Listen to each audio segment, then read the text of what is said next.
Hello everyone, you're most welcome back to the channel English with M Khan.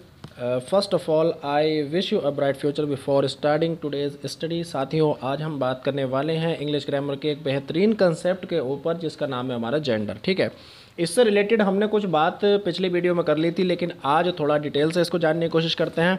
तो आइए, पहला question मैंने आपको दिया था, जो क्वेश्चन हमारा है साथियों, डेथ ऑलवेज नोज, इसका आंसर लगाइए हिज विक्टिम। ठीक है, अब इसका आंसर हिज कैसे हुआ ये बात हम आगे करेंगे। अभी इसको होल्ड रखें और कुछ इम्पोर्टेंट कंसेप्ट जानने की कोशिश करते हैं। ठीक, तो देखिए, सबसे पहले हम बात करेंगे साथियों जेंडर की। तो जेंडर आपका क्या होता है? जेंडर किसी नाउन का ही हो सकता है, क्योंकि हम जानते हैं दुनिया में कितने भी आपकी चीज़ें हैं, जितनी भी, उन सब का नाम होता है और सभी नाम वाली चीज़ें आपकी कहलाती है नाउन। ठीक है, तो साथियों नाउन आपका या तो लिविंग हो सकता है या फिर नॉन लिविंग हो सकता है। तो जेंडर भी आपका या तो लिविंग का हो सकता है या फिर नॉन लिविंग का हो सकता है।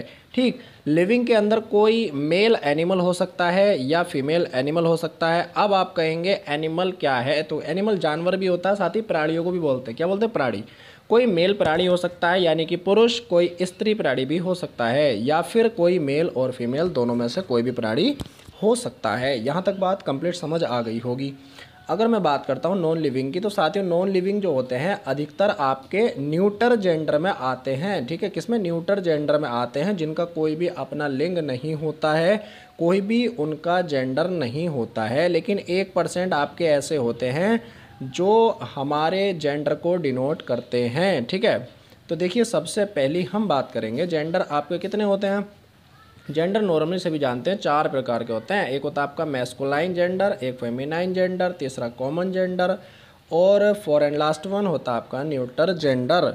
तो साथियों इनको आप अच्छे से जानते हैं, मैंने आपको बता भी रखा है। ये तो नॉर्मल बातें हैं, लेकिन आगे हम बहुत काम की बातें सीखने वाले हैं। मैस्कुलाइन जेंडर जो होता है आपका, ये कहलाता है a noun that represent male animal, जो हमारा दिखाता है किसी पुरुष को, और फीमेल आपका किसी स्त्री को दिखाता है, और कॉमन आपका दिखाता है दैट रिप्रेजेंट आइदर मेल और फीमेल, जो किसी स्त्री या पुरुष दोनों को दिखाता है। जैसे कि आपका पीएम, सीएम, डीएम, ये कोई पुरुष भी बन सकता है, कोई स्त्री भी हो सकती है। कोई डॉक्टर, वकील, टीचर, ये पुरुष भी हो सकता है, कोई स्त्री भी हो सकती है। तो ये आते हैं आपके कॉमन जेंडर में। और 4 जो आपका है, नंबर 4 पर आपका न्यूटर जेंडर, ये कह रहे हैं a noun that represent neither male nor female, जो किसी ना तो मेल को दिखाए ना फीमेल को दिखाए, वो क्या कहलाता है? हमारा न्यूटर जेंडर कहलाता है। जैसे कि आपका टेबल, चेयर, फैन, इनका कोई भी आपका जेंडर नहीं होता है। लेकिन यहाँ पर जो आपकी पॉइंट में एक बात नोट की हुई है, वो आपकी कांट बी इजली आइडेंटिफाइड, यानी कि इनको आसानी से आइडेंटिफाइड नहीं किया जा सकता। तो फिर जाहिर सी बात है, यहाँ से आपके लिए क्वेश्चन इम्पोर्टेंट बनना शुरू हो जाते हैं। ये जो बात की गई है, ये यहाँ पर क्या की गई है, इसको आप ध्यान रखेंगे। ठीक आपका सूरज, डेथ, विंटर, समर, थंडर, जी आप सभी जानते हैं विंटर, समर, थंडर। थंडर होता है जैसे कि गड़गड़ाहट, बिजली वगैरह की गरजना या गर्जन वगैरह। ठीक, और आपका वाइंड, हवा, ओशियन, लव, वार या फिर वाइन। ठीक है, ये सारे के सारे क्या होते हैं, इसके बारे में थोड़ी सी बात जानेंगे। ये आपके एग्ज़ाम के अंदर क्वेश्चन बना देते हैं। देखिए, all are used for strength या एनर्जी, ये सारे के सारे किसी एनर्जी या फिर किसी स्ट्रेंथ के लिए इस्तेमाल होते हैं। ये बात सही है या नहीं? ठीक है, तो ये आपके कहलाते हैं मैस्कुलाइन जेंडर। ये किसके अंदर रखे जाएंगे? मैस्कुलाइन जेंडर के अंदर। और डेथ भी आप देखेंगे कि उसको मौत नहीं आई या उसको मौत आ गई, तो यहाँ से पता चल रहा है कि ये स्त्रीलिंग है। ठीक है, लेकिन साथियों ये जो आपके हैं इनको अलग से ध्यान रखेंगे। और क्या ध्यान रखेंगे? ये सभी काम करेंगे मैस्कुलाइन जेंडर की तरह। सही है। और हमारे पापा को हमसे प्यार बहुत है, ये हमारे पापा हमसे प्यार करते हैं, ये कहने का मतलब है कि उसको हमसे प्यार था। ठीक है, तो ये था ऐसा लग रहा है जैसे कि आपका मैस्कुलाइन है। ठीक है नहीं है? तो ये आप जो है इनको अच्छे से बढ़िया से ध्यान में रख लेंगे और पहले क्वेश्चन का आंसर यहाँ से सॉल्व कर लेंगे। देखिए, डेथ की बात हो रही है, मैस्कुलाइन होता है, तो मैस्कुलाइन के लिए पजेसिव एडजेक्टिव क्या होता है साथियों? हिज होता है। ये बात अच्छे से समझ में आ गई होगी। डेथ आपका सिंगुलर है, देयर आप काट देंगे, किसी हाल में नहीं ले सकते, और इट नहीं लेंगे और हर भी नहीं लेंगे। ठीक है, क्योंकि ये आपका है मैस्कुलाइन जेंडर। अच्छा, तो बढ़ेंगे आगे अगले क्वेश्चन की तरफ और आगे देखिए क्या कह रहे हैं हमसे। ठीक, अगला दे रखा है मून और सन, इनकी बात करते हैं। देखिए मून जो होता है ये आपका चंद्रमा जो होता है साथियों, चंद्रमा होता है आपका फेमिनाइन जेंडर, यानी कि स्त्रीलिंग होता है चंद्रमा। ठीक है, स्त्रीलिंग में काउंट करते हैं।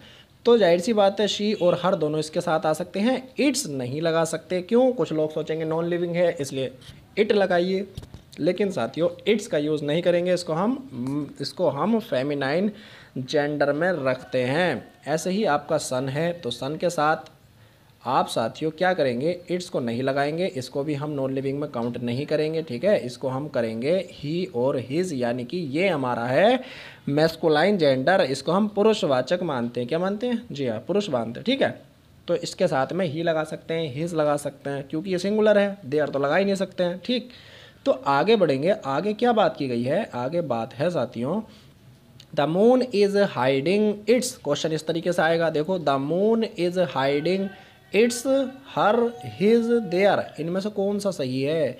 तो हमने पढ़ा है मून आपका होता है फेमिनाइन, अभी पढ़ा था, या तो ये शी लेगा या हर लेगा।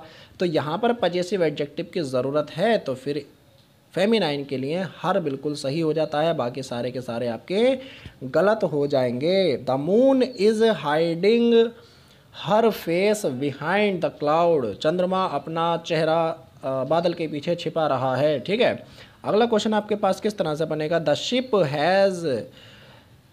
Ship has lost many of crew.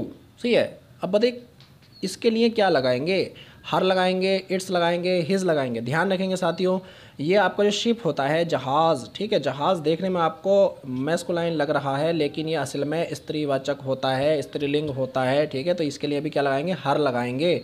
तो क्वेश्चन बहुत ही इंटरेस्टिंग है। मैं जानता हूँ आज से पहले शायद आपको ये बात ना पता हो, लेकिन आज के बाद ध्यान रख लेंगे। ठीक है, the ship has lost many of her crew, तो जहाज़ ने जो थे वो अपने कई सारे दल खो दिए। ठीक है, ये क्रू होता है आपका जहाज़ों का दल वगैरह या बेड़ा। ठीक, आगे देखेंगे, ship is treated as feminine gender. ठीक है, किस तरह से इस्तेमाल होता है, फेमिनाइन जेंडर की तरह यूज़ करते हैं शिप को। कौन सा शिप? ये जहाज़ वाला है साथियों। ठीक है, अगर शीप होता ना, शीप, SHEEP, शीप भेड़ वाला, तो आप जानते हैं शीप आपका क्या होता है, भेड़ होती है, और उसका बोलते हैं हम क्या बोलते हैं, राम बोलते हैं। जो आपका मैस्कुलाइन होता है उसको बोलते हैं रैम। ठीक है, और जो आपका स्त्रीलिंग होता है उसको बोलते हैं हम यू। क्या बोलते हैं? यू, ये होती है मादा भेड़। ठीक है, इसको हम ध्यान रख लेंगे।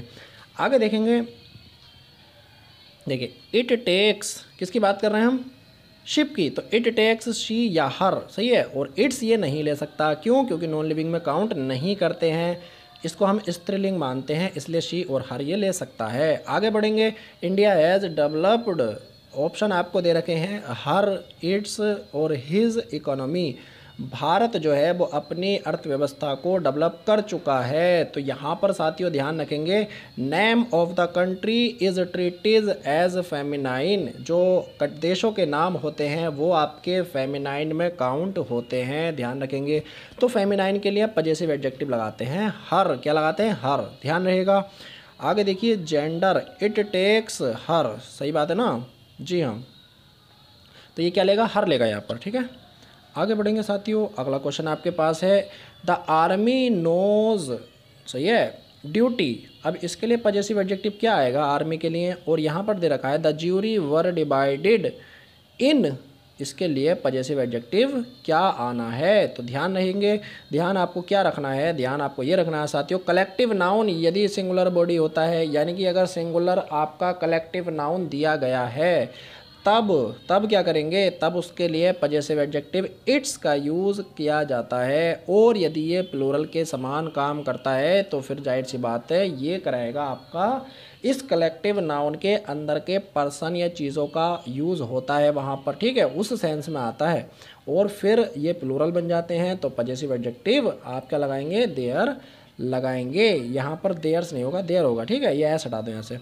तो आगे देखें द आर्मी नोज, देखिए आर्मी आपका सिंगुलर की तरह ट्रीट कर रहा है, तो नोज देखो वर्ब भी आपके सिंगुलर है, तो फिर आप इसको मानेंगे क्या, नॉन लिविंग मानेंगे और इसके साथ इट्स लगा देंगे, क्योंकि ये कलेक्टिव नाउन जो है वो आपका किसकी तरह काम करता है, सिंगुलर की तरह काम करता है, नॉन लिविंग की तरह काम करेगा। इसी तरीके से द ज्यूरी वर डिवाइडेड, तो वर बता रहा है कि ज्यूरी आपका प्लूरल है, और ज्यूरी प्लूरल होने से, ज्यूरी होता है आपका कोई न्यायाधीश वगैरह जहाँ पर बैठ जो ग्रुप बनाकर बात करते हैं या निर्णय सुनाते हैं किसी चीज़ पर, तो वो आपका ज्यूरी कहलाता है, ठीक है, न्यायाधीशों का समूह। तो ये आपका वर की वजह से प्लूरल है, तो कलेक्टिव नाउन अगर प्लूरल होगा तो आपका लेगा ये देयर, इस बात को ध्यान आपको रखना है। तो साथियों बस यही था आज के लिए इम्पोर्टेंट, और उम्मीद करता हूँ बहुत ही बेहतरीन आपने इससे नॉलेज गेन करी होगी। अगर आप इसको पसंद करते हैं, लाइक करते हैं, तो साथियों वीडियो को भी लाइक कर दें और अपने दोस्तों के साथ शेयर कर सकते हैं। जो इंग्लिश को स्टार्टिंग से पढ़ना चाहते हैं उन साथियों को अपने साथ जोड़ सकते हैं। It's enough today, after all best of luck everyone, thank you.